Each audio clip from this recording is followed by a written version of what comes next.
Hari-hari berlalu seperti biasa, atau setidaknya kami berusaha melalui hari-hari seperti biasa.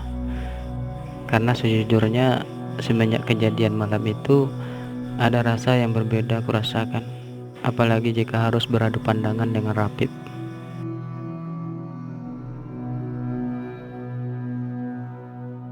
Rapip memang bisa berlagak tidak terjadi apa-apa, tapi aku yakin jauh di dasar hatinya ia juga merasakan perbedaan tersebut. Aku sekarang jadi sering memikirkan Rapip. Entah mengapa kejadian malam itu selalu melintas di benakku setiap kali aku berusaha memejamkan mataku.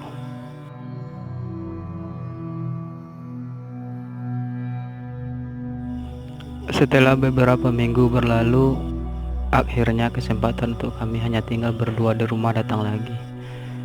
Waktu itu hari Minggu pagi, istri, anak, dan mertuaku pergi ke pasar berbelanja. Pagi itu aku merasa kurang enak badan, jadi aku tidak bisa ikut seperti biasa. Aku hanya berbaring malas di atas tempat tidur di kamarku, dengan hanya memakai celana dalam.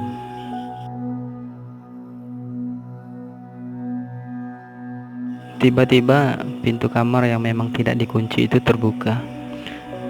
Sesosok tubuh Rapip berdiri di sana, yang kemudian dengan cekatan menutup dan mengunci pintu dari dalam. Aku cukup kaget dan berusaha bangkit dari rebahanku. Namun, Rapip sudah terlanjur duduk di sisi ranjang.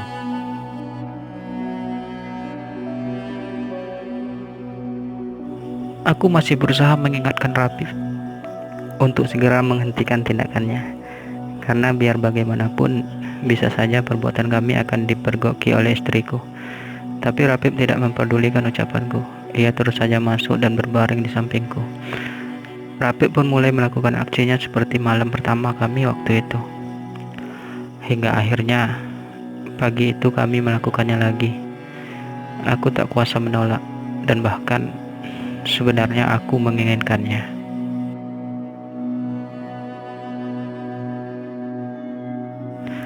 Setelah merasa cukup puas, Rapip pun segera beranjak keluar dari kamar itu dan meninggalkanku sendirian.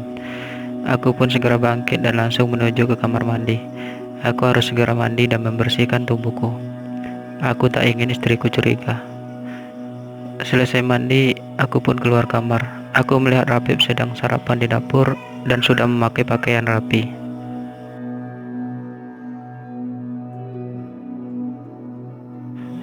Begitulah seterusnya. Rapip selalu berusaha mencuri-curi waktu untuk dapat berhubungan intim denganku. Dan selalu saja ada kesempatan untuk kami melakukannya lagi. Karena memang mertuaku jarang di rumah. Mereka biasanya sering berada di toko, dan kadangkala istriku juga ikut ke sana.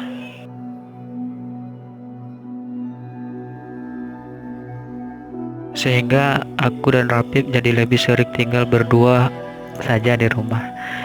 Kami selalu melakukannya setiap ada kesempatan. Bahkan kami pernah melakukannya beberapa kali di kamar mandi. Dan kalaupun kami tidak punya kesempatan melakukannya di rumah, kami akan membuat janji bertemu di penginapan-penginapan murah.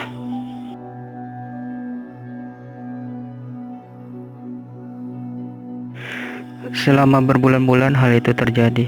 Hubunganku dengan Rapip semakin serius dan parah. Aku benar-benar ketagihan dengan apa yang dilakukan Rapip padaku. Sekarang bukan hanya Rapip yang menginginkan hal itu. Kadang aku juga sering masuk ke kamar Rapip dan mengajaknya berhubungan intim. Aku benar-benar telah jatuh cinta kepada Rapip. Aku selalu saja memikirkannya.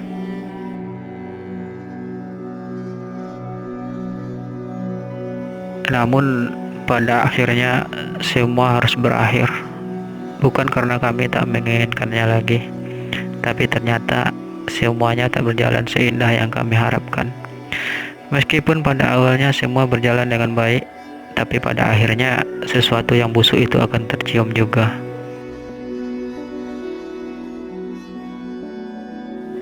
Istriku sudah mulai curiga denganku, karena memang akhir-akhir ini aku jarang sekali menyentuhnya. Aku terlalu terlena dengan hubungan terlarangku dengan Rapip, hingga seringkali aku mengabaikan istriku. Istriku sudah mulai mengawasi setiap tindakanku. Dia jadi sering berada di rumah sekarang. Aku tidak tahu pasti, Apakah istriku mencurigai hubunganku dengan Rapip atau hanya sekedar khawatir kalau aku kurang perhatian darinya. Tapi yang pasti sekarang istriku sudah mulai memanjakanku lagi, terutama ketika kami berhubungan intim.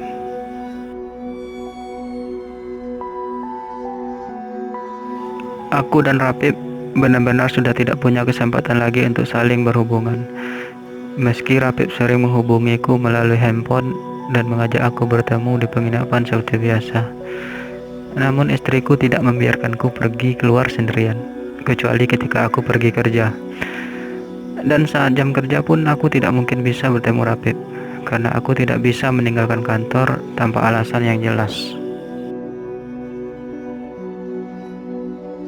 Apalagi akhir-akhir ini istriku sering datang ke kantor walau hanya sekedar mengantarkan makan siang.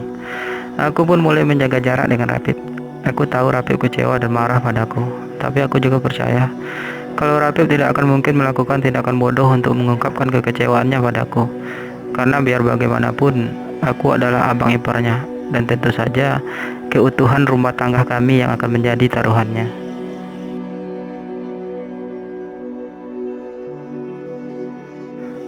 Tapi ternyata dugaanku salah. Rapip jauh lebih nekat dari yang aku perkirakan.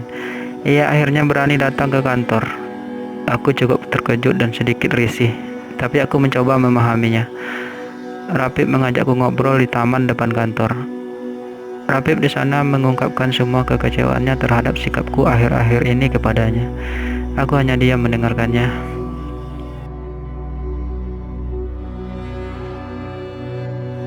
Setelah puas dengan amarah dan kekesalannya, aku pun mulai memberi pengertian kepada Rapip dan memintanya untuk tidak lagi melanjutkan hubungan kami. Rapip tidak bisa menerimanya. Ia segera pergi dari situ dengan keadaan masih sangat marah dan kesal.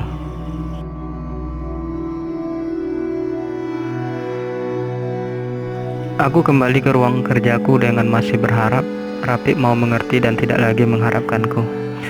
Beberapa jam kemudian aku mendapat telepon dari istriku yang mengabarkan kalau ia sekarang berada di rumah sakit.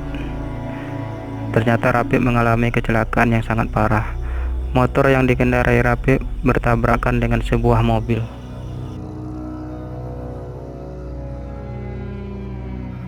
Menurut keterangan dari istriku, kondisi Rapip sangat parah dan masih belum sadarkan diri. Dokter masih berusaha menyelamatkannya. Aku sangat terpukul dan perlahan rasa bersalah merasuki hatiku. Biar bagaimanapun, Rapip belum lama pergi dari kantorku, dan aku yakin Rapip mengalami kecelakaan karena mengendarai motor dalam keadaan memendam amarahnya kepadaku. Dengan sedikit terburu-buru, aku memacu mobil menuju rumah sakit tempat Rapip dirawat. Pikiranku menerawang tak menentu. Ada rasa bersalah tiba-tiba menghampiri hati dan pikiranku. Sesampainya aku di rumah sakit, aku melihat istri dan mertuaku berada di ruang tunggu dengan wajah penuh kesedihan.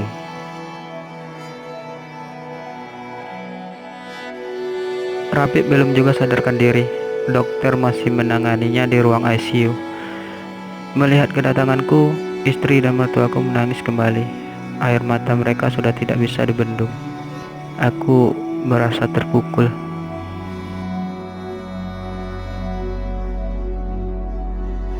Beberapa saat kemudian, seorang dokter keluar dari ruang ICU. Kami pun segera berhamburan menuju pintu keluar itu. Dokter mencoba menenangkan kami. Dokter itu pun mengatakan kalau nyawa Rapip tidak bisa terselamatkan. Kecelakaan yang dialaminya sangat parah. Kepalanya terbentur benda keras yang mengakibatkan ia harus kehabisan darah.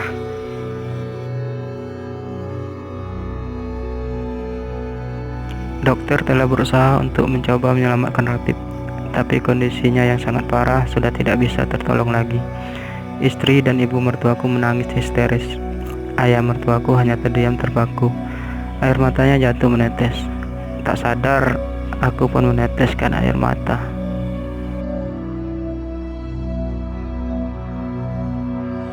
Ya, Rapip akhirnya meninggal. Ia pergi dengan membawa amarah dan kekesalannya terhadapku. Ia pergi dengan meninggalkan rasa bersalah yang begitu besar padaku. Rapip pergi dengan meninggalkan sejuta kenangan. Aku benar-benar semakin terpukul. Bukan saja karena Rapip itu adik iparku satu-satunya, tapi juga karena kami pernah punya hubungan spesial.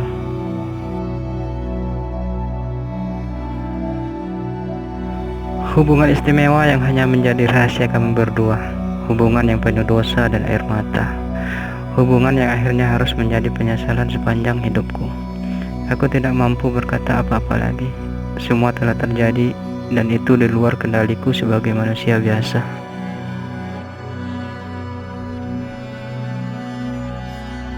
Kini aku mencoba menjalani hidupku lagi, mencoba menata hatiku yang sempat hancur karena kesalahanku sendiri, mencoba bersikap biasa saja, seakan-akan tidak pernah terjadi apa-apa antara aku dan Rapip. Aku hanya berharap semoga Rapip bisa memaafkanku dan semoga ia tenang di alam sana.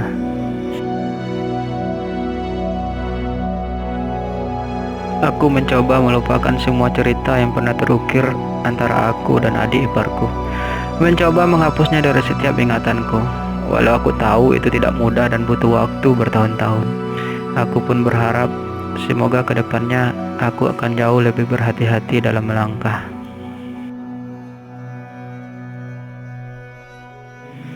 Semoga saja aku tidak terjerumus lagi dalam dunia kelam itu.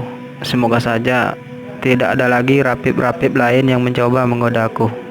Ya, semoga saja.